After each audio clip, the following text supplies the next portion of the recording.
Hey everyone, it's the early hours of August 10th, 2020.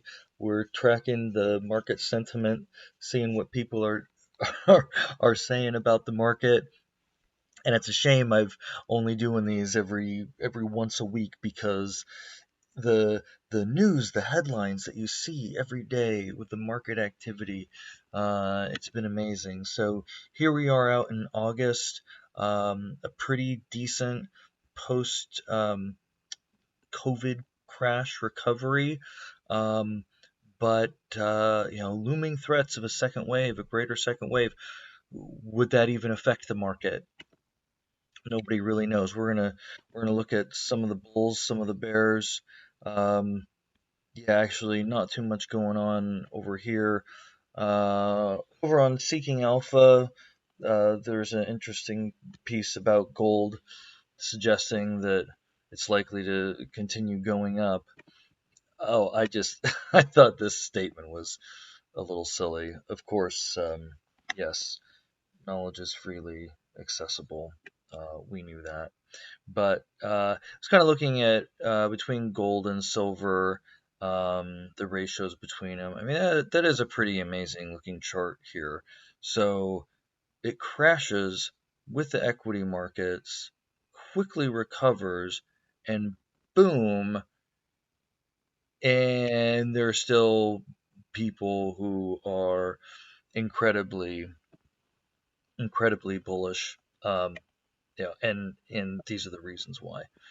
So over on Fox, I think the main kind of general market sentiment piece was this one. Fed calling for a 6-week shutdown, um, warning the rest of 2020 could be much worse than what America has experienced so far. And it's not necessarily going to mean anything to the markets. I've seen some pretty interesting charts lately, and not much correlation with the broader index markets. Oh, they always like to start playing their videos. Let me see. Was there anything interesting in here? Um, warning the rest of 2020 worse than America experienced so far. Let's see what we had over here. Futures mixed about whether there's going to be more aid. Um, I don't think I saw anything like that broadly sweeping.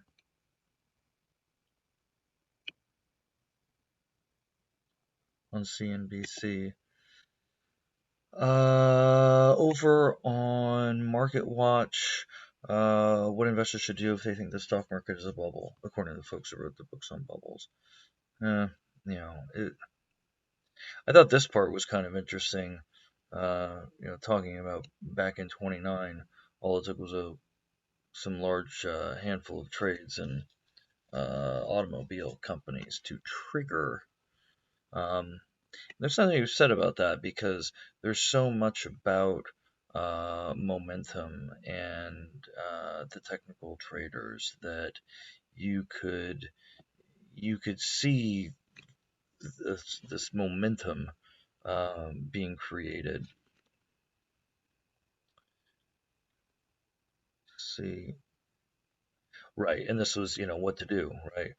Get in early, try to get out the peak, or just sit it out. It's just really kind of stating the obvious.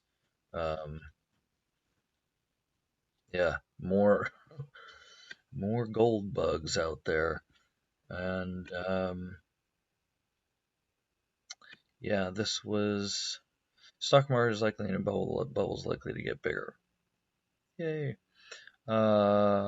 Okay, so this is what I thought was most interesting. Chasm developing between what the analysts say and what they know. To save their careers, they have no choice but to follow the momentum crowd in the stock market. These days, the analysts' calls have been more a case of tail wagging the dog. Human nature as it is, anything can be justified. So momentum being the technical analysts, and obviously I think they're talking about the fundamental analysts here, following the technicians. Being independent, I have the ability to call the spade a spade. The stock market is in a bubble, but the bubble is likely to get bigger, and this is based on macro fundamentals. Under these circumstances, technical analysis isn't valuable. The chart shows a measured chart for S&P. Is there a chart here? I don't remember seeing a chart.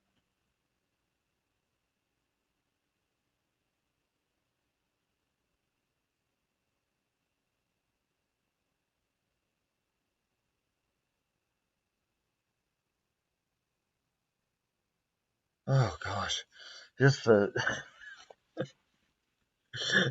sounds like he's like ripping on the people with uncertainty, and then just gives you a bunch more of uncertainty. Like, oh hey, there's plenty of money to be made, and you know, buy these ETFs, but they're kind of overbought right now, so they could be a pullback. I don't know what to do. It just seems like what so many people are saying. The reality is that we've got this flood of money with nowhere to go. Um, it'll be interesting to see how this figure changes. And this is probably one of the things that wouldn't be so easy to get um, in retrospect, right? Like, say 5 years from now, if you look up how the U.S. ranked on COVID deaths per capita, it is going to span the entire pandemic. Right now, in August, kind of like post first wave, pre second wave, um, this is where the United States stands um, on deaths per capita. I mean, I guess maybe there's a case count chart down here. Hmm.